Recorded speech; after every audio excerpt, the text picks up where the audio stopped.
Hello, good morning everybody. This is part 2. This is Commander and their best buddies. So what a great opportunity to talk about Thalia and the Gitrog monster, a 1 colorless, plains, swamp, forest, legendary creature, a human frog horror, first strike, death touch.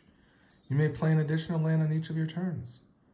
Creatures and non-basic lands your opponents control enter the battlefield tapped. Whenever Thalia and the Gitrog monster attacks, sacrifice a creature or land, then draw a card. All right, that's a lot of stuff, and you know, we're getting a good rate for our 4/4 there. We're getting lots of keywords, and we're getting some Oracle Moldiah vibes from this. That's kind of nice, and then some kind of like you know, taxing, a little bit of a tax, you know, with the opponents. Things entering tapped if they're non-basic lands and their creatures. Oof, brutal. And whenever Thalia and the Gitrog monster attacks, sacrifice a creature or land, then draw a card. So a little card advantage there too. A little sacrifice energy also, which is nice. And the best buddy. Thalia and the Gitrog's best buddy. It's definitely Elesh Norn, the mother machine. And I don't know if Wizards is intending this, but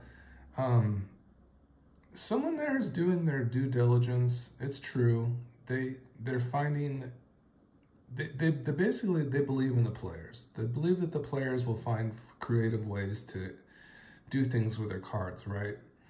And they'll, you know, even though all these sets come out in different times, it seems like there's things built in to support it, which kind of makes fun. It's fun, right? We're looking forward to the next set. We're looking at ways that cards that we enjoy that kind of keep improving. It seems like there's always room for improvement, right? And that's kind of the pull of keeping and coming back to this game. So, Elesh Norn is a 4 colorless, 1 plains, the mother machine. Vigilance. If a permanent entering the battlefield causes a triggered ability of a permanent you control to trigger, that ability triggers an additional time. Permanents entering the battlefield don't cause abilities of permanents your opponents control to trigger. So it doubles our enter the battlefield triggers for any permanent entering the battlefield that causes a triggered ability of one of our permanents to trigger. Additionally, our opponents enter the battlefield trigger will not trigger. Now, one of the things that Elesh Norn doesn't turn off, and I think it's kind of important to know, is it doesn't interact with sagas in that way. So, for instance, like Cura Best to see something, yeah, that for particular saga, right, or any saga in general. Those triggers, they still go off. Those are not entering the battlefield triggers. So if you're like wondering like why you have Elesh Norn and, you know, Elspeth Conquers Death comes down and exiles your Elesh Norn, you're like, well, what the hell happened? Like, you know, that enter the battlefield trigger shouldn't have occurred. Well, it's because it's a saga, and they don't trigger in that manner. So why do these two work so well? And I'll kind of like, I'd also like really think like I watch so much content, but I was watching Aspiring Spike, and he was doing some really fun things with Nazgul and Elesh Norn. And I thought, oh, that's such a great like interaction, like to basically go ahead and double up these Nazgul triggers, right? And that's kind of what kind of spurred this deck that I built. I would almost consider this, I would definitely consider this like my most Lord of the Rings deck. Thalia is my commander for this particular deck, and I'm playing all 9 Nazgul. So we're very, very all in on the temp strategy. And of course, because Thalia she's basically you know, a landfall deck, you know, built into her keywords. So that's also what we're doing. We're doing like a very heavy Graveyard Matters, landfalls kind of synergy. Elesh Norn is like the penultimate card for this deck, doubling like our Scoot Scorn triggers, doubling like our Crater Hoof Behemoth triggers. All of those kind of interactions are just like so powerful. And yeah, Elesh Norn is just like the perfect card for this deck. So it would double our Nazgul triggers as well. So, you know, we're getting a lot of tempting. We're you know, looting a lot in this manner because we're going to be shipping in our attackers. So, yeah, it's just an overall very fun deck. It's very green. It plays very green. What can I tell you? It has like a lot of kind of landfall synergy. So I'll just kind of like thumb through it here, just kind of give me an idea what we're working with here. Oh, there's the Scoot Swarm, so fantastic here. Playing some man lands just because we're gonna do it all. We're gonna play our multi-face cards, multi-face lands like Amaria's Call. There's our Nazgul. We have plenty of Nazgul. We have all 9 in here, and we did collect all the 9 different art, so I'm very happy about that. So yeah, I love this deck. I played it one time, and I maybe twice now at the LGS. It's just a great deck. It's very strong. I think I did take a dub out of one of the games, so that was pretty nice. Yeah. Ramunap Excavator is just a fantastic card here because we're going to be like looting a lot with the Nazgul and the tempting triggers, so we build our graveyard pretty nicely with this deck. I have a lot of fetch lands in here. Breach the Multiverse is just another great card to kind of beef up our graveyard. Bowmasters is because it's black and Bowmasters is so good. Oh, this card is so good with Elesh Norn. I just cannot believe, like, woo, baby. This, like, Spring Bloom Druid. And I think this is also, you can do this card on Arena too. I believe so. So, yeah, so just imagine we have like an Elesh Norn. It's just good anyways. Even if we don't have an Elesh Norn, it's just fantastic. We're putting lands in our graveyard. We're going to be using our Crucible Worlds, our Runimap Excavator, very nice efficient cards. We're going to be getting those lands back with Thalia, no problem. So, and then if we just have like Elesh Norn on the battlefield, we're going to go ahead and sacrifice a land, and that we only have to do that once. Then we copy the trigger where we'll search for 2 basic land cards, put them onto the battlefield tapped, and shuffle our library. So I believe we net, you know, basically 3 lands out of that exchange, and so that's kind of nice. Yeah, so when Spring Rose Druid enters the battlefield, you may sacrifice a land. If you do, search your library for up to 2 basic land cards and put them up. Yeah, so, woo, baby, that's just a sweet card. Sweet with Elesh Norn. Oh, Smeagol. Smeagol is so good. Yeah, because we're going to be tempting so much. And you can see now if we like kind of maximize our temps with Elesh Norn and then, you know, the Nazgul on the battlefield, we're just going to be tempting double the time, and then we're going to be putting more lands on the battlefield. So, whew, it's kind of, you know, I wouldn't mind visiting this back on the arena again because it is extremely strong. I think if you do play like this kind of style, you're going to be definitely matched up with like other Smeagol commanders, which is nice. You kind of see what they're up to and what they're doing. Okay, that's it. So, yeah, I think it's fun. It'll be fun to be matched up with them. Dark Ritual. Oh, this is just such a sweet Ring Tempts You card. Frodo Baggins is so cool. He's like I'd have to say he's the ultimate what would you say, mana dork killer. This guy just like takes out mana dorks, like especially if they're not tapped, of course. Yeah, because he must be blocked. If he's your ring bearer, he must be blocked. So if your opponents have like any untapped mana dorks on the battlefield, they just get blasted by Frodo. So it's just fantastic. I love it. It's a great one. There's a more Nazgul, Crucible Worlds, Rishkar's Expertise. It's another sick card. Tyler's Provisioner, what a phenomenal card. Just like kind of auto slots into all your like green decks, you know. Even if you don't play like a lot of fetch lands, it's just so good anyways. Antis Restoration is just an ultimate card here, like, because we do play a 4-power commander, so we're going to be able to get that benefit, and we're just going to be basically like ramping up like in a crazy manner, and also just putting cards into our land cards into our graveyard, which is exactly what we want to do. So it's just absolutely crazy card for this deck. So I'd say Thalia and the Gitrog monster got a big boost from the I believe is it Phyrexial will be one, and the in the Lord of the Rings set to have Elesh Norn and all these other like very cool like enter the battlefield landfall synergies. Landfall really got a big boost, even more with like these cards, right? Like Tempts Restoration.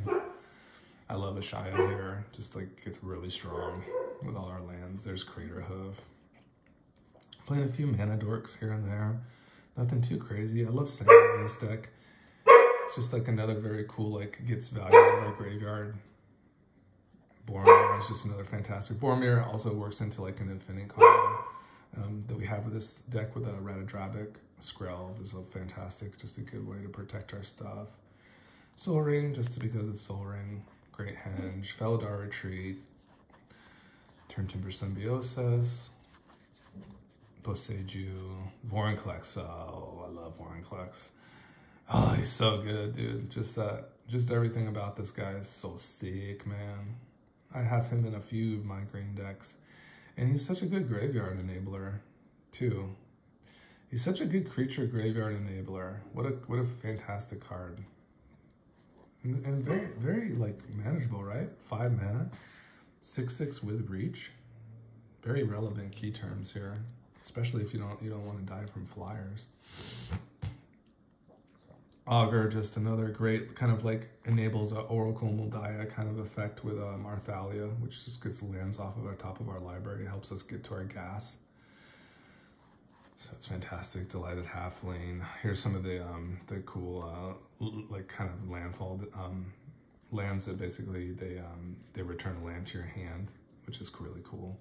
Keeps those like landfall triggers going. More Nazgul, Stitcher Supplier, just like an OG you know, creature that we can sacrifice with Thalia to get more graveyard value. Ballyget Recovery, just another sick card that, you know, we should all be putting in our, you know, graveyard matter green sticks. Whew. This deck is so sick. Yeah, Frodo's kind of like my meme card. I think it's fine. Yeah, because we're gonna meet that criteria like probably 8 times out of 10 for like being on like level 4 with our tempt. So like leveling this up doesn't seem like too hard of a criteria, and we do have like lightning greaves in here, so I really don't think, I think it's fine, you know, just to have like kind of a one-shot kill. Yeah, why not? So I'll give it a shot, right? I'll give it a go. I'm not having all the deck because I do have some of the cards put into my Aragorn, but I do play like the Nature's Lore and 3 Visits in here. That you won't see those here because they're kind of off to the side, but this is not like a full deck, just kind of a look. But Bolas Citadel is another really kind of sneaky landfall deck, landfall artifact. So it will allow us to play with our top card of our library revealed, and doing that with Thalia is so strong. So we really love Bolas Citadel in this deck. What else is going on? Got Blood on the Snow here for some removal. Call of the Ring is just another sweet ring tempts you. Synergy, Darkmoor Salvage for some dredge. Some interesting dredge. Nisa the Resurgent Animist. Bountiful Promenade, Malika Rebirth. And there's the Ratadrabic of Urborg. I'm also going to give a shot to this one, Roar of the Challenge. So this is just going to be very good with our Thalia. It's going to like basically take out a couple of their creatures, right? So that could be kind of fun. Yeah, and giving an indestructible Thalia would be really cool too. So that would be perfect for Thalia, Roar of the Challenge. Yep. And here is an Incarnation technique. So this is also like a very good graveyard synergy type of card where you're going to be milling like 10 cards because you're going to be demonstrating with this and then like returning 2 creature cards to the battlefield. So I just like it a lot, the incarnation technique. Just choose wisely what opponent you're picking, so, you know, make sure they're not hitting too big of bombs, you know. But, and then of course these two here, with just these 2 slots here, are just like a Nature's Lore and the 3 visits. So that's pretty much the deck. It's quite simple. But all in all, I'd say like you're just, once you get into this like Elesh Norn business, you know, the game won't last too much longer because you're just going to be getting so far ahead with your kind of ring tempting. You're going to be finding the Crater Hoof through your various means that you have, like the incarnation technique, or just drawing it, just because you're just going through so much of your deck. There's a lot of looting, there's a lot of drawing with this deck. So overall, I do think, did I not see Oracle Moldiah in here? Because like that's like a kind of essential. So maybe I just missed it. But that would be kind of criminal if it wasn't in here. It has to be in here, right? I might have taken it out and put in it. I sometimes do that. I sometimes take cards out for other decks I have, you know, while I'm waiting for it to, like, you know, another copy to come in the mail, or at my LGS getting another copy. So, oh, I suppose it's not. That's a good catch. I don't think I did see it. Yeah, that'd be pretty devastating not to have that included. Sweet card, Red and Realm Breaker. Didn't go over this. I just like that it fixes all your mana. It also like builds up your graveyard. It has a really good ultimate too. Yeah, it's really strong. It's a good one. Lotus Cobra. Okay, well, I will make sure I get that in there. But this was Commanders and Their Best Buddies Part 2. So thanks for joining me. I'm kind of interested. What am I going to do next for Best Buddies? Like, so far this seems like a good team up overall. I definitely had a good one with Aragorn and Omnath. I do have quite a few decks, so, you know, we'll have to see. We'll have to keep in, you know, I think I do have some ideas. You know, I have quite a few decks, man. I have quite a few decks now. So this was very fun. Hope you all have a great day. I'm also planning on showing, like, the process that I go to make Commander decks, how I start with arena decks, like on Historic Brawl, and then kind of translate those over to the EDH streets. So I think I will prepare a video next time. With it. For instance, my Maria, the Scholar of Antiquity, that's just a deck that I work on like every week, just because it's like a passion project of mine. So I'll kind of go over like how where I'm pretty satisfied with my arena deck, you know, because I do have a lot of iterations, and you know, I have been working on one that I am pretty satisfied with from a Historical Brawl standpoint, and then how to basically get those over, making the cuts I need to make, and translating that to in paper format, which is also improves your deck because the cards do get a little more powerful. So that would be very fun. But like, same with this deck started on the Historical Brawl, and it just kind of moved on from there. I would say most of the cards here are legal on in that particular format. There are some ones that like Roar of the Challenge and just Incarnation Technique and Soul Ring off the top of my head that you know, are not legal, but overall there's not. This deck was pretty seamless. It didn't change too much from, you know, the one I had on the app, and it performs well on paper, so I was pretty happy with it. So thanks for sticking around, and I'll be posting up a new video, you know, anytime. So have a great day. Bye.